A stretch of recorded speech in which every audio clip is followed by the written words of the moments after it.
It was July 28th, and I had just started my night shift at the lodge. The place was empty, except for me, Jake, assigned to watch over the building until morning. The air was thick with silence, broken only by the occasional rustling of leaves outside. The darkness of the forest crept into the lodge through the windows, casting strange shadows that danced along the wooden walls. I tried to focus on my tasks, but a nagging sense of unease settled in. Around midnight, the sounds outside grew louder, branches cracking as if someone or something was moving through the trees. I grabbed my flashlight and headed out to investigate, but as soon as I stepped outside, everything went quiet. The forest stood still, almost as if it was watching me. I shone the light through the trees, catching glimpses of shadows shifting, but there was nothing there. My heart raced as I hurried back inside, locking the door behind me. As the night wore on, the lodge seemed to come alive. I could hear faint footsteps upstairs, though I knew for a fact that I was the only one here. The air grew colder, and my breath came out in shallow, nervous gasps. I wanted to ignore it, to convince myself that it was just the old building creaking. But the footsteps grew louder, more deliberate, like someone was pacing back and forth. My hands trembled as I clutched the flashlight tighter. Just as I mustered the courage to go upstairs, the footsteps stopped. The silence that followed was deafening, pressing in on me from all sides. I stood frozen at the bottom of the stairs, listening for any sign of movement, but there was nothing. The only sound was the pounding of my own heartbeat, echoing in my ears. I took a deep breath, steeling myself for whatever I might find upstairs. Slowly, I made my way upstairs. Each step creaked under my weight, adding to the tension that coiled in my chest. My flashlight flickered, casting erratic beams of light down the dark hallway. The lodge felt impossibly large, as if the walls were stretching further than they should. I reached the top of the stairs and stood still, scanning the hallway for any sign of movement. But all I found was the unsettling stillness of the empty rooms. As I approached the first door, it creaked open on its own. My breath hitched, and I hesitated before shining my flashlight inside. The room was filled with dusty old furniture, long forgotten by anyone who had passed through here. The air smelled stale, like the room had been sealed for years. I cautiously stepped inside, my heart pounding in my ears. Suddenly, the door behind me slammed shut with a force that rattled the walls. I rushed to the door, gripping the handle with sweaty palms, but it wouldn't budge. Panic surged through me as I pulled harder, my mind racing with thoughts of being trapped. Then, out of the corner of my eye, I noticed something strange on the floor. A faint trail of dirt leading toward an old wardrobe. I swallowed hard and moved toward it, every instinct in my body screaming at me to turn back. The wardrobe door stood slightly ajar, revealing only darkness within. I hesitated for a moment, then reached out and pulled it open fully. Inside, instead of clothes, I found an old leather-bound journal resting on the bottom shelf. My fingers trembled as I picked it up, wiping away the dust to reveal the name on the cover. Elliot. I recognized the name immediately. It belonged to the camper who had mysteriously disappeared from this camp years ago. The realization hit me like a cold wave. This journal might hold the answers to the strange occurrences happening tonight. But as I flipped through the first few pages, I couldn't shake the feeling that I wasn't alone in the room anymore. A cold breath brushed against the back of my neck, and I froze in place, Gripping the journal tightly in my hands, I stood frozen, feeling the cold breath linger against my skin. My eyes darted around the room, but there was no one else there. Yet the sensation of being watched was undeniable. I clutched the journal tighter, forcing myself to take a step forward. The silence that followed was thick, suffocating. I could feel the weight of something unseen pressing down on me. Desperate to distract myself, I opened the journal again, flipping to a random page. The writing inside was frantic, as if Elliot had scribbled the words in a hurry. He described hearing whispers in the night, much like I had. He wrote about the feeling of being watched, the strange shadows that followed him through the woods. My pulse quickened as I realized that everything Elliot had experienced was happening to me now. I read on, trying to make sense of it all, but the more I read, the more uneasy I became. Suddenly, the lights in the room flickered violently before plunging the entire lodge into darkness. My heart pounded in my chest as I fumbled for my flashlight, which now seemed like my only lifeline in this suffocating darkness. I clicked it on, only to see the beam stuttering weakly. The room seemed to close in around me, the shadows deepening and twisting into grotesque shapes.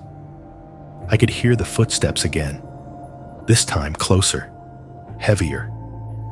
Summoning every ounce of courage I had left, I bolted for the door. It gave way this time, swinging open with a loud creak.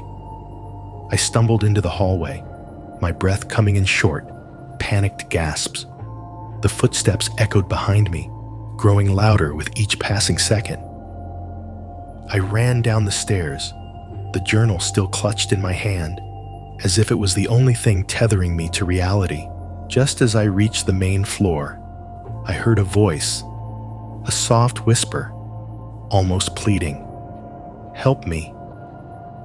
It was barely audible, but it sent chills down my spine. I stopped in my tracks, torn between the instinct to flee and the overwhelming feeling that I was being drawn deeper into something beyond my control. The voice repeated, "Help me," and I realized, with a sinking feeling, that it was coming from the journal itself. I stood paralyzed at the bottom of the stairs, the journal trembling in my hands. The whispering voice seemed to seep from its pages, growing louder, more desperate. "Help me," it begged again, and despite the fear coursing through me, I felt compelled to open it. With shaking hands, I flipped to the final page, where a single sentence was scrawled in jagged handwriting, "Release me." Before I could process the words, the temperature in the lodge plummeted.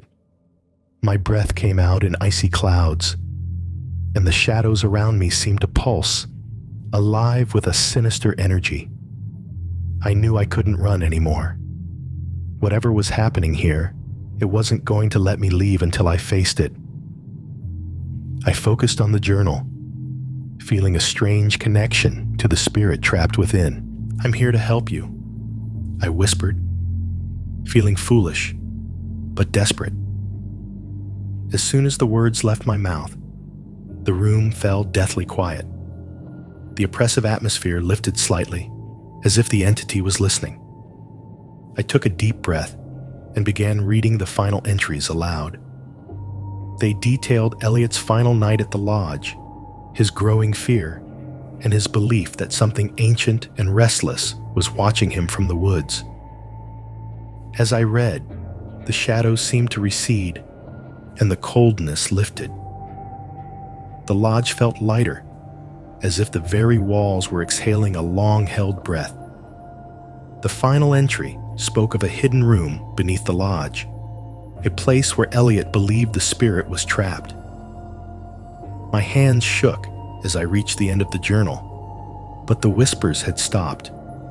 The oppressive feeling was gone, replaced by an overwhelming sense of calm. I felt a pull toward the back of the lodge where the floorboards creaked under my feet.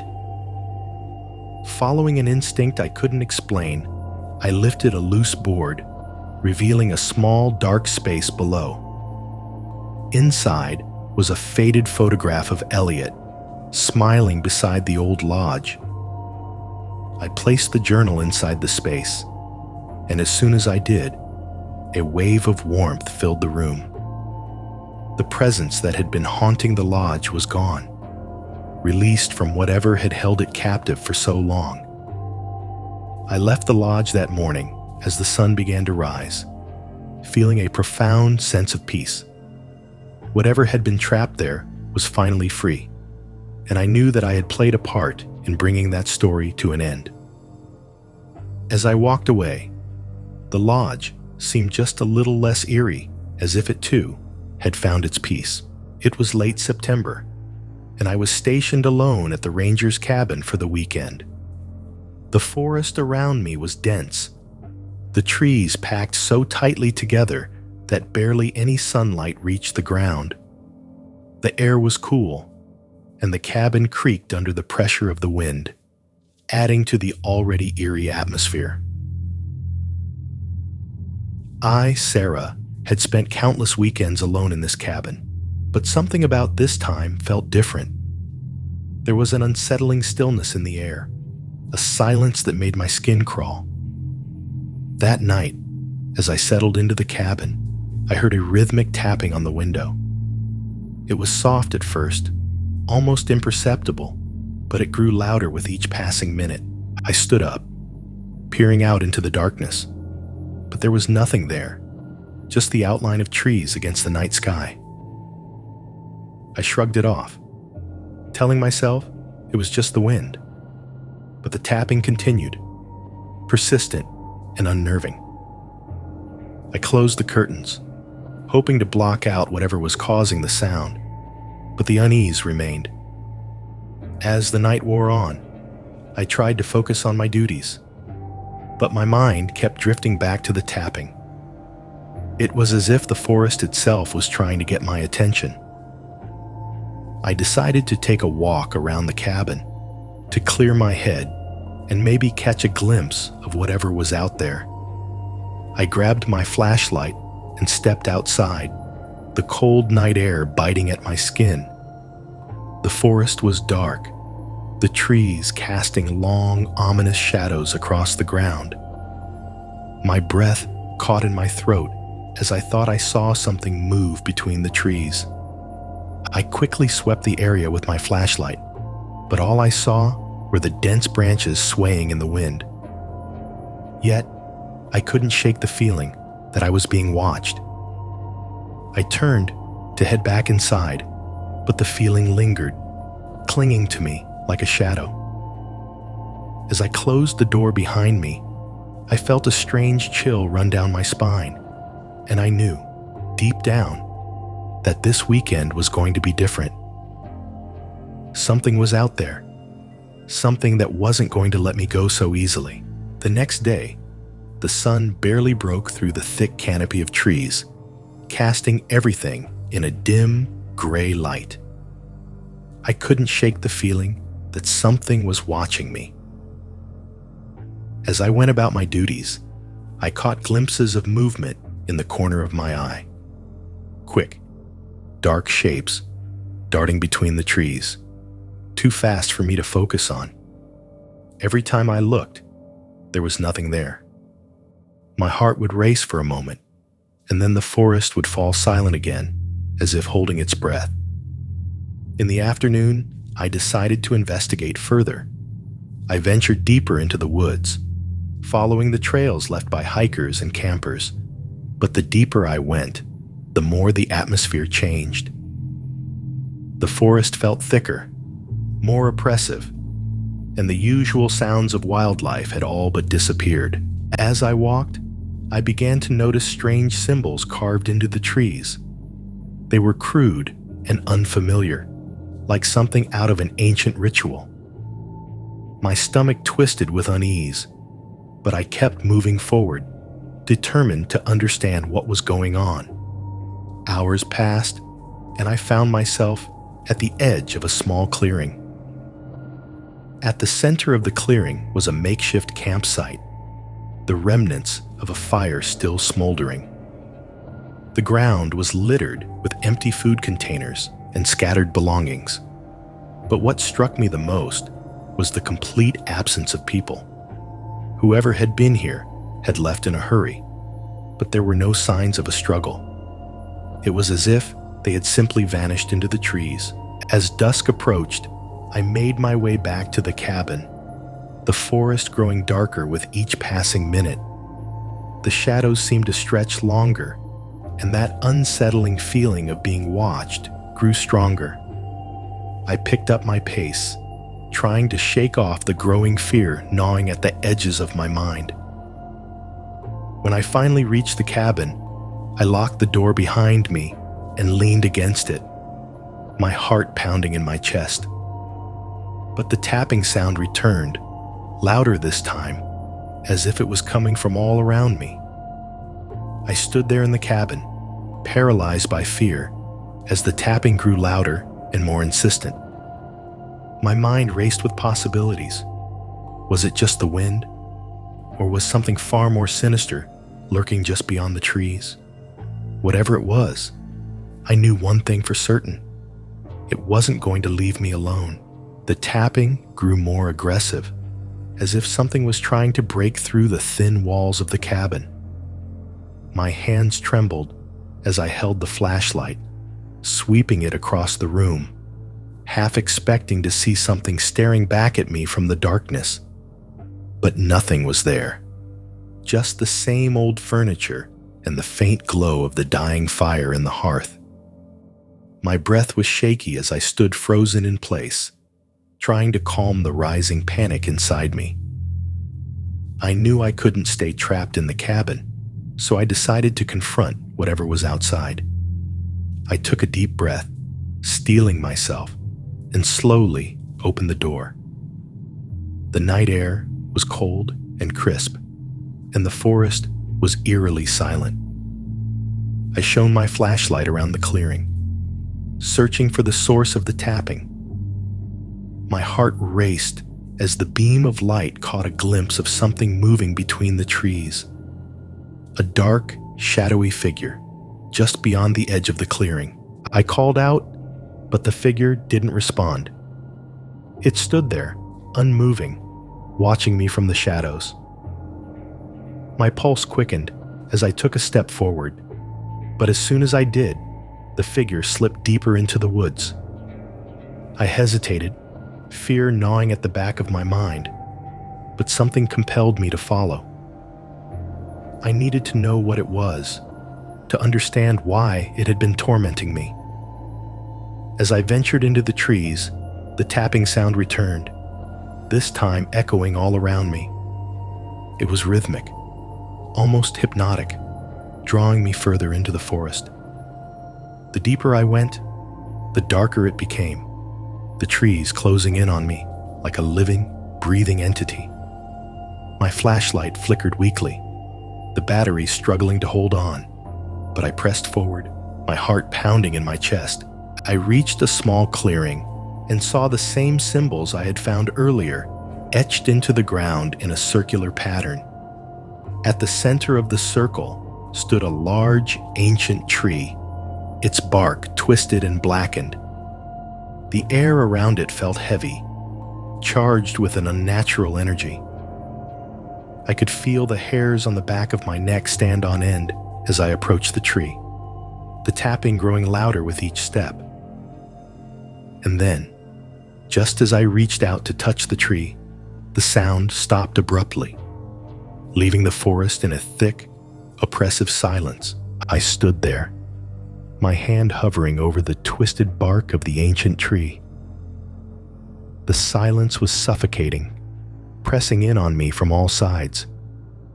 I could feel my heart pounding in my chest, the only sound in the stillness of the forest. The tapping had stopped, but the weight of the unseen presence remained, like something was watching me from the shadows just beyond the trees. I pulled my hand back, suddenly unsure if I should touch the tree at all.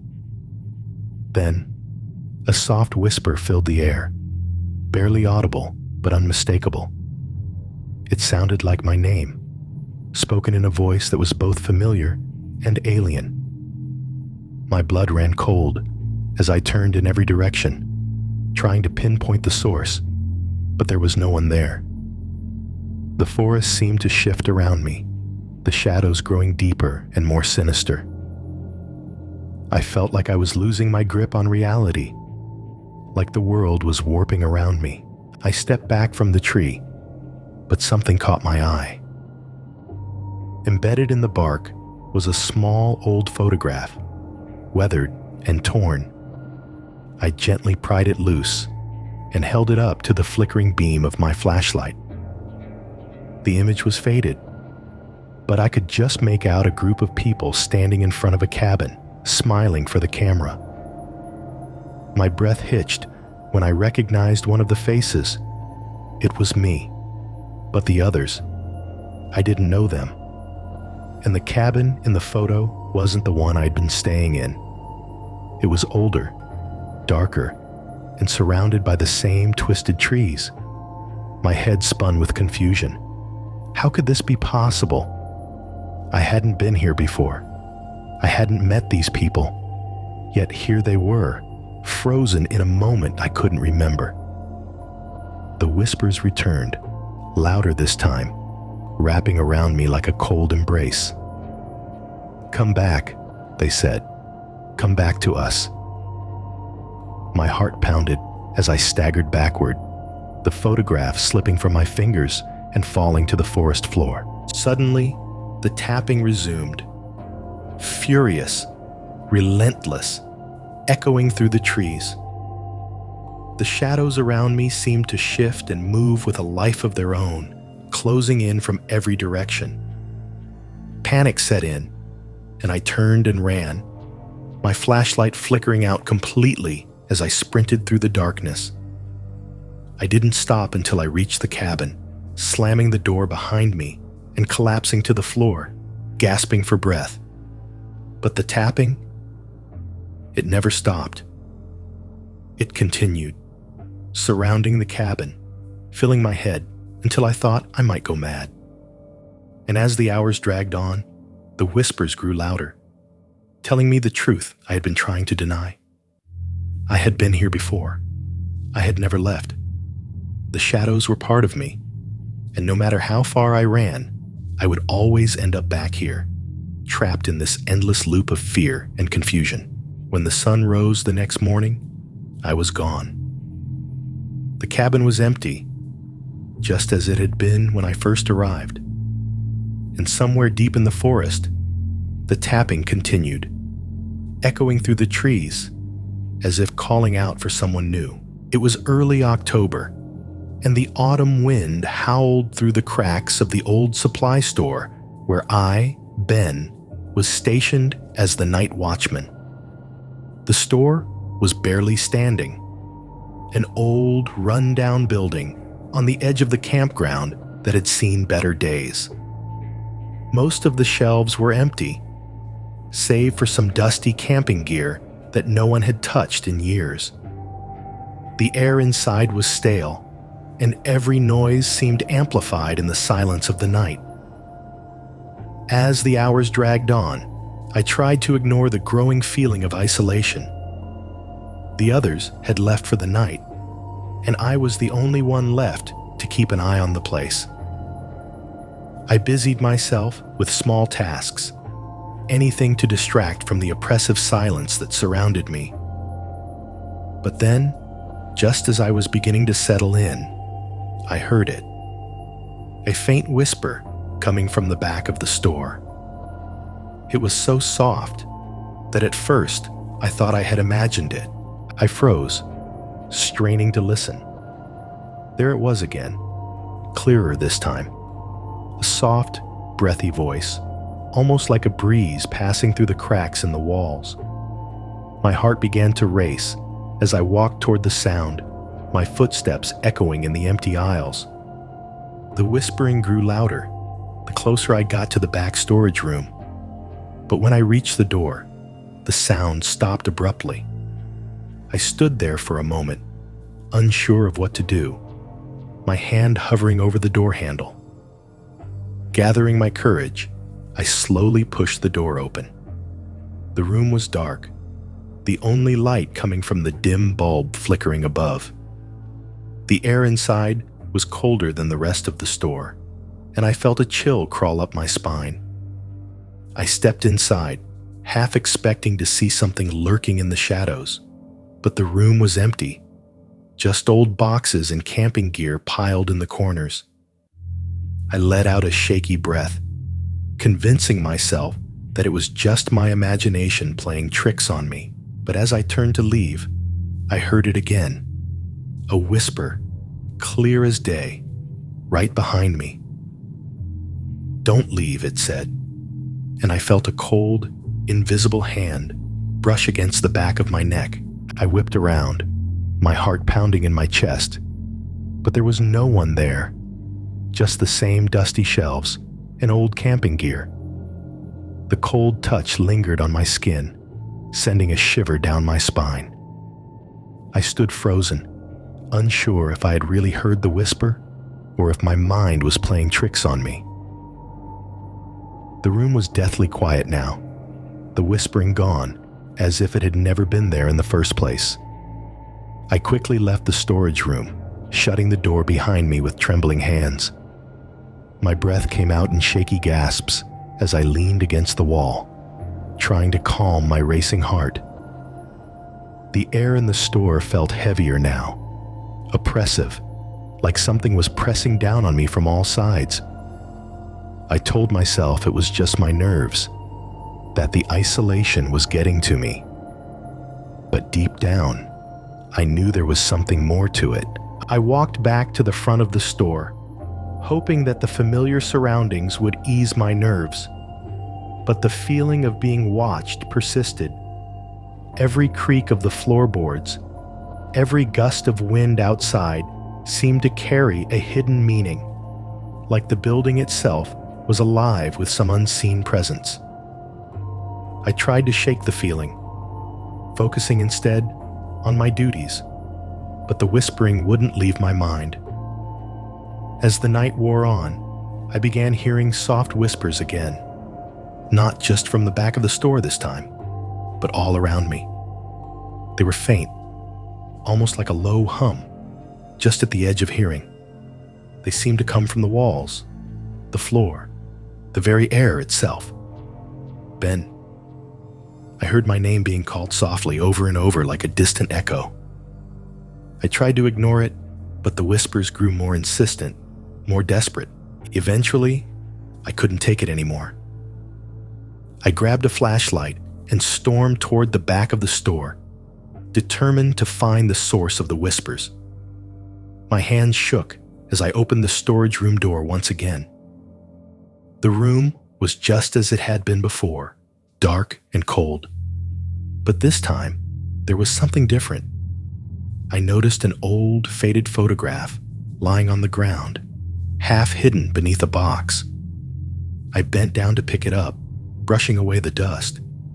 It was a black and white photo of a camper, a young boy, standing in front of this very store, smiling for the camera. But as I stared at the photo, I realized something chilling. The boy in the picture looked just like me. My breath caught in my throat as I stared at the photograph. The resemblance was undeniable. The boy in the picture could have been my twin, the same unruly hair and familiar smile. I felt a chill crawl down my spine as the realization sank in. This wasn't just a coincidence.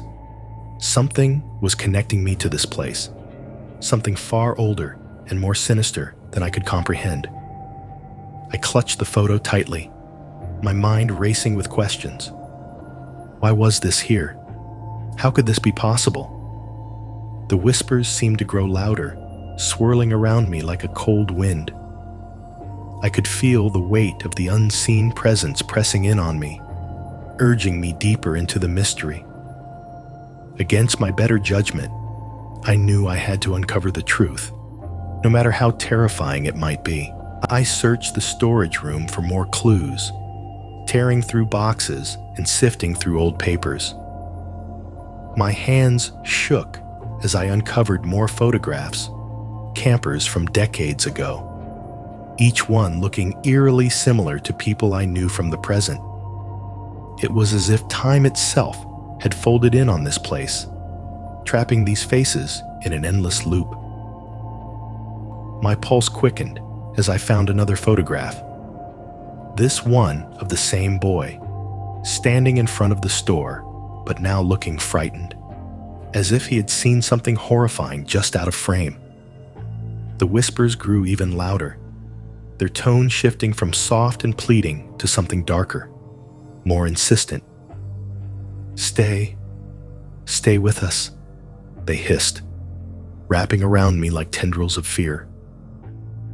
My heart raced as I stuffed the photos into my pocket and stumbled out of the storage room, desperate to escape the suffocating presence that seemed to cling to the walls. But as I reached the front of the store, the whispers followed me, growing louder with each step I took.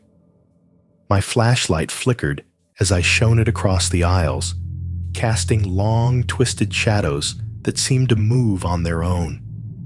The air grew colder, and I could feel the hairs on the back of my neck standing on end. My hands trembled as I fumbled for my keys, desperate to leave the store. But when I reached the front door, it wouldn't budge. It was as if something was holding it shut, keeping me trapped inside. The whispers intensified, surrounding me from all directions. My vision blurred, and I felt a dizzying sense of vertigo wash over me. I sank to my knees, clutching the photographs in my hands as the voices echoed in my mind. "You're one of us now," they whispered. "You've always been one of us." I knelt there, frozen in place, the whispers echoing through my mind like a relentless storm. My heart pounded in my chest as I tried to block out the voices, but they were everywhere, filling every inch of the room with their sinister words. "You can't leave," they whispered. "You belong here." I struggled to stand, my legs shaking beneath me as I made one last desperate attempt to open the door. But it still wouldn't budge, the handle ice cold beneath my fingers. I pounded on the door with all my strength, shouting for help, but my voice seemed to disappear into the darkness around me. No one was coming. I was completely alone. Just then, the temperature in the store dropped even further, and I could see my breath hanging in the air in front of me. The shadows began to shift and move, twisting into strange, unrecognizable shapes. I watched in horror as they started to take on the forms of people, figures from the photographs, standing silently in the dark. Their faces were blurred, their eyes hollow, but they felt familiar, like they had always been there, waiting for me. I stumbled backward, my mind racing with fear and confusion. The figures moved closer, surrounding me, their whispers growing louder and more insistent. I could feel their cold presence pressing in on me, suffocating me with their overwhelming weight. I tried to run, but my legs wouldn't obey. I was trapped, frozen in place by the presence of these ghostly figures. And then, as if on cue, the whispers stopped. The figures stood still, watching me with their empty eyes, and I felt an overwhelming sense of sadness wash over me. It was as if they were trapped here too, unable to leave, forever bound to this place. And now, so was I. In that moment, I realized the truth. This wasn't just a haunted building. It was a prison, a place where lost souls were doomed to wander forever, never finding peace. And now, I was part of it. I looked down at the photographs in my hands, feeling the weight of their history pressing down on me. The boy in the photo, he wasn't just a stranger who looked like me. He was me. I had always been here, and I would always be here, The coldness seeped into my bones as I sank to the floor, the whispers resuming their relentless chant. "You belong to us," they said, their voices soft and full of despair. "You've always belonged to us." I closed my eyes, feeling the darkness swallow me whole. There was no escaping it. I was part of the store now, part of the whispers, part of the night. And just like that, the world around me faded into nothingness, leaving only the echo of the whispers behind.